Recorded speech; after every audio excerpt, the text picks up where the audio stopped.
का नाम है डिवाहोमा। कहानी है वर्ष 2140 की और जगह है रशिया। अब इस पृथ्वी पर ज्यादातर औरतें ही रहती हैं और उन्होंने इस दुनिया को एक अल्ट्रा मॉडर्न सोसाइटी बना दिया है। वे भीड़ भाड़ से दूर गांव में रहती हैं, जहां हर परिवार के पास अपना एक विला है। टेक्नोलॉजी से भरी इस दुनिया में एआई हाउसकीपर घर का सारा काम संभाल लेता है, यहाँ तक कि वो ओनर का टेम्परेचर मेजर करता है, उसका खाना बना देता है और मूड के अनुसार मूवीज और शोज भी प्ले करता है। वो अपने ओनर के लिए नई ड्रेसेस भी डिजाइन करता है। पृथ्वी पर मर्द जात लगभग लापता हो चुकी है, जिसकी वजह से दुनिया में नफरत, वायलेंस और युद्ध का नामो निशान मिट चुका है। चारों ओर शांति फैली हुई है और इस जगह की औरतें 150 साल तक की उम्र तक जिंदा रहती हैं। इस कहानी को देखकर तो लगता है कि इससे पहले आदमी ही औरतों की उम्र को कम कर रहे थे। और ये है सीरीज की हीरोइन लीजा। लीजा की उम्र है 50 साल और वो एक लोकल स्कूल में हिस्ट्री टीचर है। एक दिन सुबह न्यूज में दिखाते हैं कि एक औरत अपने हक के लिए लड़ रही होती है। उसकी मांग यह है कि औरत को आदमी के साथ मिलकर रहना चाहिए और नेचुरल तरीके से गर्भ धारण करना चाहिए, न कि आर्टिफिशियल इंसेमिनेशन से। लीजा उस न्यूज को इग्नोर करके अपने काम पर चली जाती है। इस दुनिया में हर तरफ एआई टेक्नोलॉजी यूज की जा रही है। औरतें मिलजुल कर रहती हैं और बहुत ही डिसिप्लिन्ड है। जगह जगह फूड स्टॉल्स होते हैं जहाँ फ्री फूड मिलता है। औरतें सारा काम आसानी से कर पाती हैं, लेकिन इनडिसिप्लिन के लिए उनके सोशल पॉइंट्स काट दिए जाते हैं। जैसे अगर गलत गार्बेज बिन में कचरा डाल दिया जाए तो उसके सोशल पॉइंट्स काट दिए जाते हैं। यहाँ सोशल पॉइंट्स ही करेंसी है। अगर कोई अच्छा काम करती है तो उसे फ्री सोशल पॉइंट्स दिए जाते हैं। लीजा की क्लास एक स्पेस शटल जैसी दिखती है और अंदर जाती वो एक वीडियो के द्वारा स्टूडेंट्स को मानवता का इतिहास पढ़ाती है।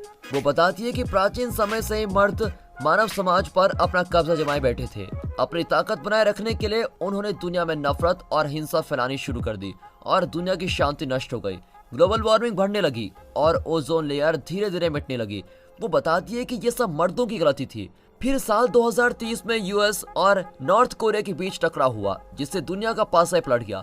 नॉर्थ कोरिया के कुछ साइंटिस्ट ने एक खतरनाक वायरस पैदा किया, जिससे वे यूएस आर्मी को मिटा देना चाहते थे। लेकिन वो वायरस दुनिया भर में फैल गया और दुनिया के 99% मर्द मारे गए। और जब से औरतों ने दुनिया का अधिकार संभाला है, उन्होंने धीरे धीरे मर्दों की हर गलती को ठीक किया। पोल्यूशन और ग्लोबल वार्मिंग कम होने लगी और सारे जीव जंतु धीरे धीरे पहले की तरह पनपने लगे। इस तरह दुनिया फिर से खुशहाल हो गई। वीडियो के एंड में ये दिखाया जाता है कि अब पृथ्वी पर प्रीमेट्स यानी मर्द पैदा ही नहीं होते, और अगर गलती से पैदा भी हो जाते तो बड़ा होते ही उनको एक ऊबड़ खाबड़ जगह में भेज दिया जाता, जहाँ टेक्नोलॉजी नाम की कोई चीज ही नहीं होती। इस नई दुनिया में मर्दों को असभ्य और बेवकूफ माना जाता है, जो साफ सुथरा रहना जानते ही नहीं है। उनके सिर्फ दो इंटरेस्ट हैं, एक है यौन संबंध और दूसरा है वायलेंस। अब लीजा स्टूडेंट को एक दीवार के पास लेके जाती है, जिसके उस तरफ कुछ बस्तियां होती है। फिर हमें एक ऐसी बस्ती दिखाई जाती है जहां मर्द रहते हैं। उनके पास ज्यादा टेक्नोलॉजी नहीं होती और वे सीधी सादी जिंदगी जी रहे होते हैं। वहाँ कुछ औरतें भी होती हैं जो टेक्नोलॉजी को बिल्कुल पसंद नहीं करती और एक सिंपल लाइफ चाहती हैं। इस बस्ती में गेरा नाम का एक आदमी होता है जो अभी तक वर्जिन है और उसका सिर्फ एक ही लक्ष्य है, और वो है अपनी वर्जिनिटी खोना। पर वो बस्ती के लोगों की बहुत मदद करता है। वहाँ बैरोन नाम का एक तगड़ा आदमी होता है जो खुद को बस्ती का लीडर समझता है। उसे औरतों का राज बिल्कुल भी पसंद नहीं होता और वो इस सिस्टम के खिलाफ बगावत करना चाहता है। वो भाषण देता है कि कई 100 साल पहले जब औरतों ने पृथ्वी पर कब्जा कर लिया था तो उन्होंने मर्दों के साथ जानवरों से भी बदतर बर्ताव करना शुरू किया था।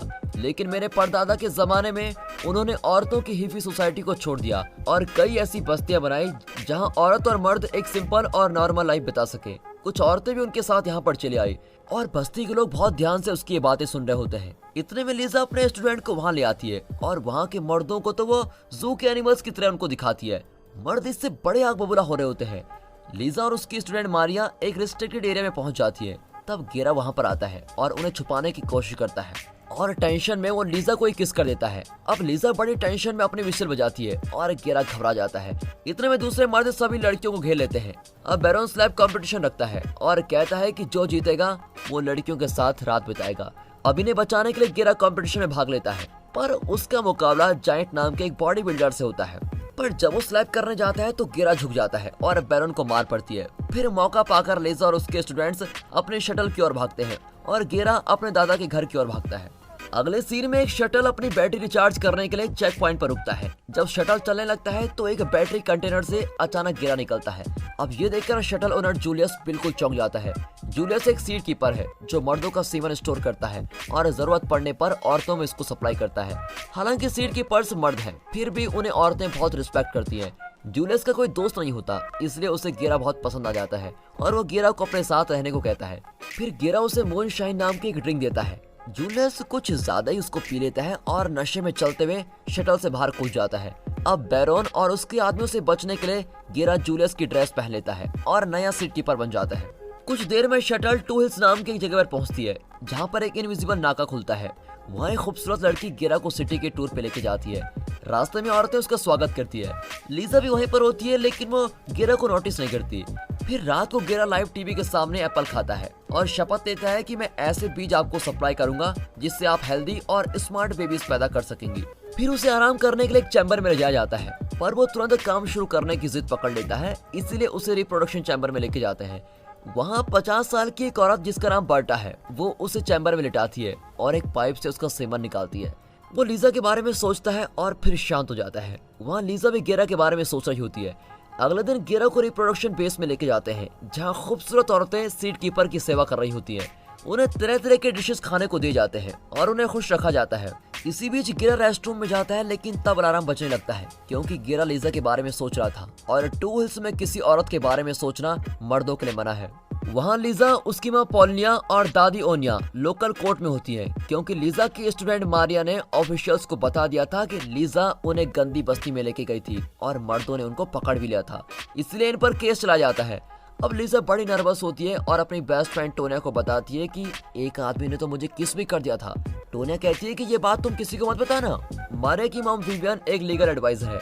वो आर्ग्यू करती है कि सारा दोष लीजा का है, पर लीजा कहती है कि मारिया खुद बस्ती में जाना चाहती थी और इस बात को प्रूव करने के लिए वो अपने AI से एक वीडियोस भी दिखाती है।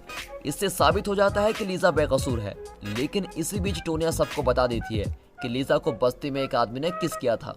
अब ये सुनकर तो सभी शॉक हो जाते हैं और जज लीजा को ये सजा देती है कि उसे 80 घंटे सोशल सर्विस करनी पड़ेगी। अब सच बताने के लिए टोनिया को 20 सोशल पॉइंट्स दिए जाते हैं। जूलियस किसी तरह बचकर बस्ती में चला जाता है, जहाँ गेरा के दादाजी उसकी मदद करते हैं और कहते हैं तुम्हें अपनी पहचान छुपा कर रखनी होगी। जूलियस मान जाता है और बैरन से मिलने जाता है, पर बैरन उसको चिढ़ाता है और उसकी उंगली मरोड़ देता है। फिर जूलियस का हेयर कट किया जाता है, जिससे वो बहुत ही स्मार्ट दिखता है। तभी एक औरत उससे अट्रैक्ट होकर उसकी उंगली का इलाज करने को तैयार हो जाती है, पर बैरन ने सब नोटिस करता है और जायंट से कहता है कि इस नए आदमी को ठोक दो। फिर जायंट जूलियस को स्लैब कंपटीशन के लिए ललकारता है। कंपटीशन की सारी तैयारियां हो चुकी है और लोग तमाशा देखने के लिए इकट्ठा हो जाते हैं। सबसे पहले जायंट जूलियस को अपनी पूरी ताकत जुटाकर थप्पड़ मारता है और जूलियस गिर जाता है, पर वो तुरंत उठता है और जायंट को ऐसा तमाचा मारता है कि वो बेहोश हो जाता है। यहाँ बर्टा सभी सीट कीपर्स को बाहर लेके आती है। गेरा यहाँ के रूल से बड़ा तंग आ चुका है, क्योंकि फाट करने के लिए भी सीट कीपर्स को बर्टा की परमिशन लेनी पड़ती है और एक अलग चैम्बर में जाना पड़ता है। फिर उन्हें गीटा थनबर्ग नाम की एक औरत के स्टेचू पर लेके जाते हैं, जो टू हिल्स की देवी मानी जाती है। और जब बाकी लोग प्रार्थना कर रहे होते हैं, तो गेरा अपने कुछ साथियों के साथ मछली पकड़ने के लिए सीशोर पर चला जाता है। दूसरे सीट कीपर देखते हैं कि गेरा ने अपने पैर शेव नहीं किए हैं और ये टू हिल्स में अलाउड नहीं होता। ऊपर से गेरा के पास लाइटर भी होता है, जो टू हिल्स में डेंजरस वेपन माना जाता है, लेकिन वे उसका खुलासा करने के बजाय उसे अपना रोल मॉडल मानने लगते हैं। वे सब मिलकर मछलियां पकड़ते हैं और खूब एंजॉय करते हैं। अचानक वहाँ फायर अलार्म बजने लगता है और वे पकड़े जाते हैं।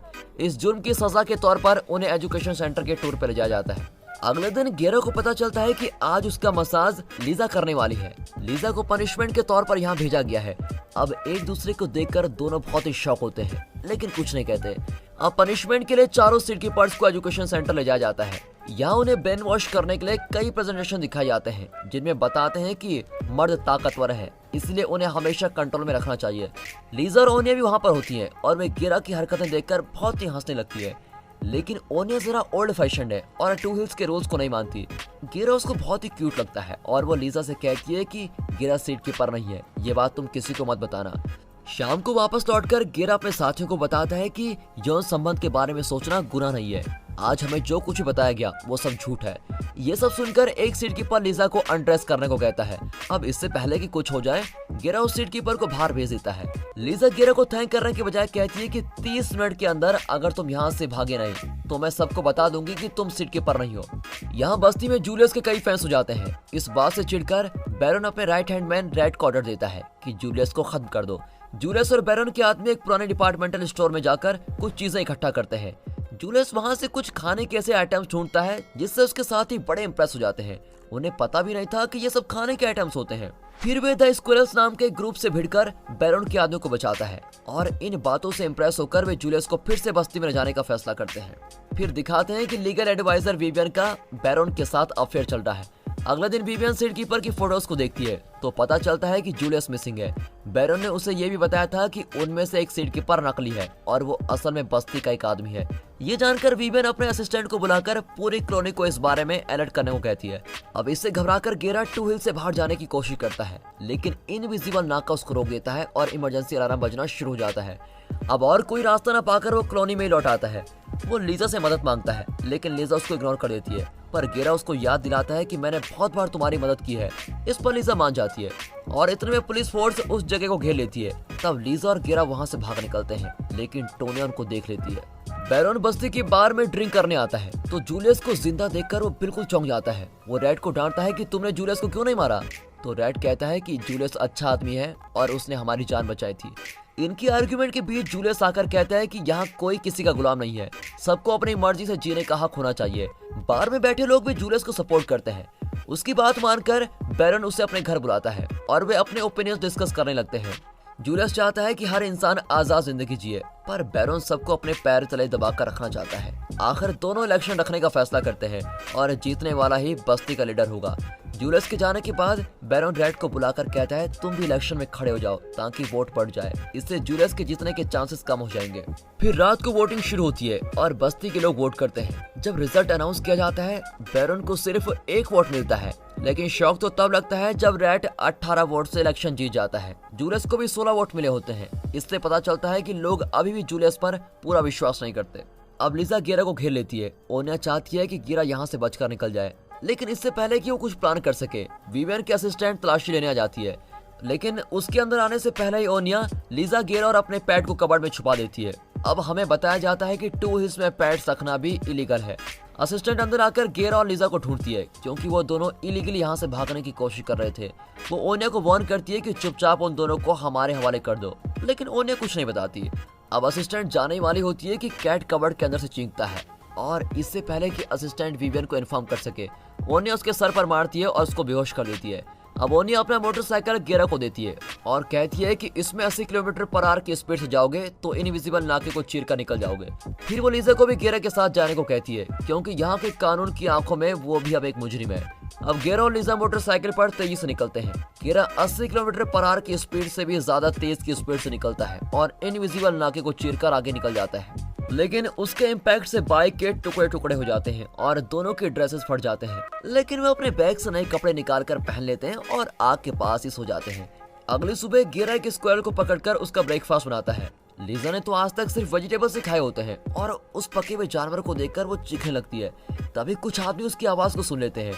और दोस्तों, इसी के साथ सीरीज का पहला पार्ट यहाँ पर खत्म होता है।